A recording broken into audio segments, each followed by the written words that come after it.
Hey, it's Laura with your latest tech update. When you're trying to grow your business, could a single click on social media put everything at risk? Experts have uncovered a scheme where hackers create fake Facebook ads that seem too good to pass up. These ads promise AI-powered software to boost your productivity and revenue. But if you click, you actually download dangerous malware which potentially gives criminals access to your business's Facebook page.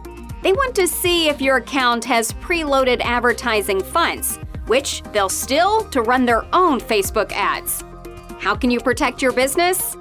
Always be skeptical of offers that seem too good to be true, and use the highest levels of security on all accounts, especially two-factor authentication where you use a second device to prove it's really you logging in.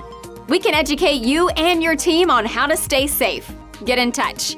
That's your tech update. More next week.